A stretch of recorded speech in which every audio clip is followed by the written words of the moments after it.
இன்றைக்கு நம்ம பார்க்க போவது ஒரு சுவாரஸ்யமான தகவல்தான். நம்ம எல்லோருக்கும் சம்மனசுகள் அல்லது தேவதூதர்களைப் பற்றி தெரிந்திருக்கும். முக்கிய தேவதூதராக இருப்பவர் புனித மிக்கேல் சம்மனசானவர். இவரைப் பற்றிதான் இன்றைக்கு நாங்கள் பார்க்க இருக்கிறோம். அதுவும் குறிப்பாக இவர் 4 தடவைகள் காட்சி கொடுத்ததாக சொல்லப்படுகின்றது. அந்த காட்சிகளின் நிமித்தம் அந்த இடம் அவருக்கென்று அர்ப்பணிக்கப்பட்டிருக்கின்றது. அந்த காட்சிகள் ஒவ்வொன்றும் என்ன என்பதைப் பற்றியும், அதன் பிற்பாடு அந்த இடம் எவ்வாறு அதிதூதரான புனித மிக்கேலுக்கு அர்ப்பணிக்கப்பட்டது என்பதைப் பற்றியும் தான் இங்க நாங்கள் பார்க்க இருக்கின்றோம். வாருங்கள் அந்த நிகழ்வைப் பற்றி பார்ப்போம். பாரம்பரியத்தின்படி புனித மிக்கேல் தேவதூதர் மிகவும் பிரபலியமான இத்தாலியின் மாண்டே சாண்டேஞ்சலோவில் உள்ள சான் மிஷேல் ஆர்காங்கெலோவின் சரணாலயத்தில் 4 முறை அற்புதமாக தோன்றினார். இந்த அற்புதக் காட்சிகள் கி.பி. 490 முதல் 8ஆம் நூற்றாண்டு வரை இடம்பெற்றதாக சொல்லப்படுகின்றது. இவைகள்தான் அந்த இடத்தை அவருக்கு அர்ப்பணிக்க வழிவகுத்தன. கத்தோலிக்க போதனைகளில் அவருக்கு 4 முக்கிய பாத்திரங்கள் இருப்பதாக கூறப்படுகிறது. அதிதூதரான புனித மிக்கேலின் திருத்தல வரலாறு. போக்ஜியா மாகாணத்தில் உள்ள மோண்டே சாந்தஞ்சலோவில் அமைந்துள்ள அதிதூதரான புனித மிக்கேலின் திருத்தல வரலாறு கி. 490ஆம் ஆண்டில் தொடங்குகிறது. பாரம்பரியத்தின்படி அந்த ஆண்டில் அதிதூதர்களில் போர்வீரராகிய புனித மிக்கேல் புனித லொரென்சோ மையோரானோவிடம் தோன்றினார்.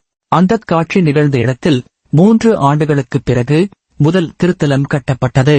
அடுத்த நூற்றாண்டுகளில் அதிதூதரான புனித மிக்கேல் மீண்டும் பலமுறை தோன்றினார். இங்கே பாரம்பரியத்தில் சொல்லப்பட்ட 4 காட்சிகளும் சில விவரங்களில் வேறுபட்டு இருந்தாலும் அடிப்படை செய்தியாக ஒன்றே கூறுகின்றது. இப்பொழுது நாங்கள் இந்த 4 காட்சிகளையும் அவை எப்படி நிகழ்ந்தது என்பதையும் பார்ப்போம்.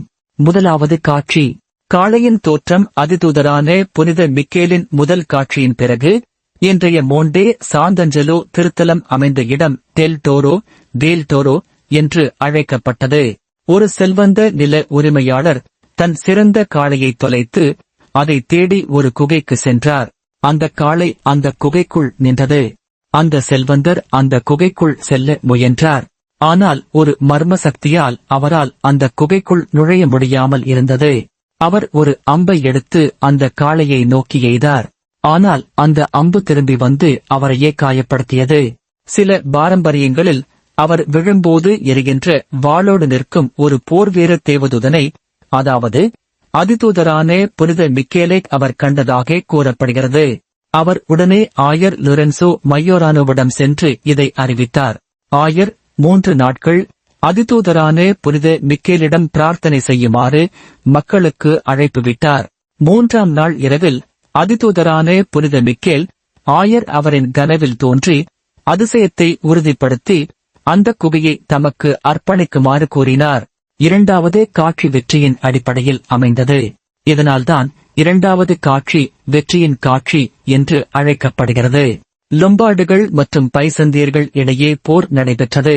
இந்த போர் நடைபெறுவதற்கு முதல் நாள் இரவில் அதிதூதரான புனித மிக்கேல் மீண்டும் ஆயர் லொரென்சோ மையோரானோவுக்கு தோன்றி மறுநாள் வெற்றி தன்னுடைய ஆசீர்வாதத்தால் உறுதி செய்யப்படும் என அறிவித்தார். மறுநாள் நிலநடுக்கம், மின்னல், இடியுடன் கூடிய போரின் முடிவில் லொம்பார்டுகள் வெற்றி பெற்றனர். அதன் நினைவாக மே 8ஆம் தேதி புனித மிக்கேலை வணங்கும் நாளாக நிர்ணயிக்கப்பட்டது. 3வது காட்சி அர்ப்பணிப்பு அல்லது பரிசுத்தம். இந்த 3வது காட்சி வெற்றியின் நிகழ்வுக்குப் பிறகு நடந்தது. ஆயர் மையோரானோ பிற ஆயர்கள் மற்றும் போப்பின் ஆதரவுடன் குகையை அர்ப்பணிக்க முடிவு செய்தார்.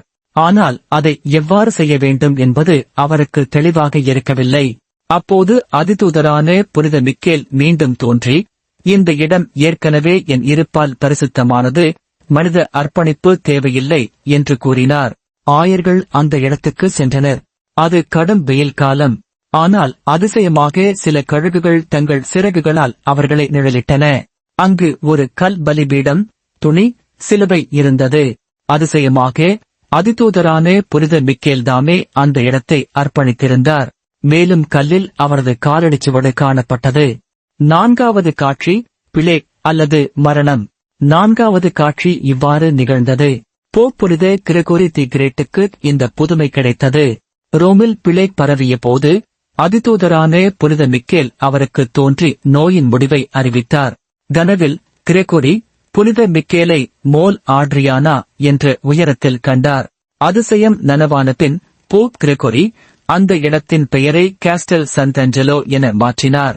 1656 ஆண்டில் தெற்கு இத்தாலியில் ஏற்பட்ட பிழைக்கின் போது அல்லது மரணசாவுகளின் போது ஆயர் அல்போன்சோ புச்சினெல்லி புனித மிக்கேலை பிரார்த்தனையிலும் நோன்பிலும் வேண்டியழைத்தார். புனித மிக்கேல் அவருக்கு தோன்றி குகையின் கற்களை ஆசீர்வதித்து அதில் மைக்கேல் ஆர்கேஞ்சல் என்று பொறிக்கச் சொன்னார். அந்த கற்களை வைத்திருப்போர் பிழைக்கில் இருந்து அல்லது மரணசாவுகளிலிருந்து பாதுகாப்பை பெறுவரென கூறினார். இதனால் அதிசயமாக அந்த மரண நோய் முடிவுற்றது. இதற்கு புனித மிக்கேலுக்கு நன்றி தெரிவிக்கும் வகையில் ஆயர் ஒரு நினைவுச் சின்னத்தை அமைத்தார். அதில் எழுதப்பட்டது என்னவென்றால், தேவதூதர்களின் தலைவன், பிழைக்கை வென்றவர், மக்களின் காப்பாளர், நித்திய நன்றிக்காக என்று எழுதப்பட்டிருந்தது. அதிதூதரான புனித மிக்கேலுக்கான ஜெபம். மோண்டே சாந்தஞ்சலோவின் 4 காட்சிகளின் அடிப்படையாக அமைந்த ஜெபம். அதிதூதரான புனித மிக்கேல், நீ தேவனின் வல்லமையான போர் வீரன், அநீதியையும் பொய்மையையும் இருளின் ஆட்சியையும் எதிர்த்து நின்ற நீதியின் காவலன். 490 ஆண்டில் நீர் புனித லொரென்சோ மையோரானோவுக்கு தோன்றி ஒரு எளிய குகையை நித்திய பரிசுத்த தலமாக மாற்றினீர். அந்த நாளிலிருந்து உமது நாமம் தேவனின் புகழில் ஒலிக்கிறது. முதலில் காளையின் தோற்றத்தில் ஒரு எளிய மனிதனின் வழியாக நீர் அதிசயத்தின் வெளிப்பாட்டை காட்டினீர். பாவமும் சந்தேகமும் சூழ்ந்த நெஞ்சங்கள் நீயின் தீக்கத்தால் தூய்மைப்பட வேண்டுமென்று நாங்கள் வேண்டுகிறோம். எங்கள் வாழ்க்கையின் இருள்மிக்க குகைகளில் நீயே வழியாகி எங்களை வழிநடத்தும். இரண்டாவது, வெற்றியின் தோற்றத்தில் நீ லொம்பார்டுகளுக்கு வெற்றியை அளித்தீர். அப்போது போல் இன்று எங்களுக்கும் ஆவியின் போர்களில் வெற்றியை அருளும். பயமும் நம்பிக்கையின்மையும் எதிர்த்து நின்றிட உமது வலிமையால் எங்களை பலப்படுத்தும். நீதிக்கான போரில் நாங்கள் வீழாமல் நிலைத்திருக்க உமது தெய்வீக அருளை நல்கும். மூன்றாவது, அர்ப்பணிப்பு காட்சியில் நீர் சொன்னீர், இந்த இடம் ஏற்கனவே என் இருப்பால் பரிசுத்தமானது. அதுபோல் எங்கள் இதயங்கள் கூட உமது இருப்பால் பரிசுத்தமாவதாகட்டும். எங்கள் உள்ளத்தின் கல்லாலான பலிபீடத்தில் பிரார்த்தனை எனும் தீபம் எப்போதும் எரியட்டும். எங்கள் எண்ணங்களையும் செயல்களையும் உமது தூய ஒளி வழிநடத்தட்டும். நான்காவது, கொள்ளை நோய் காட்சியில் நீர் ரோமையையும் மக்களையும் காப்பாற்றினீர். இன்றும் உலகைச் சூழ்ந்த கொள்ளை நோய், பாவம், பேராசை, சுயநலம் ஆகியவற்றில் இருந்து எங்களை விடுவிக்க வேண்டுகிறோம். எங்கள் உடலும் ஆன்மாவும் உமது ஆசீர்வாத கற்களால் பாதுகாக்கப்படட்டும். உமது நாமம் எழுதப்பட்டு எங்கள் இதயங்களில் நிலைத்திருக்கட்டும்.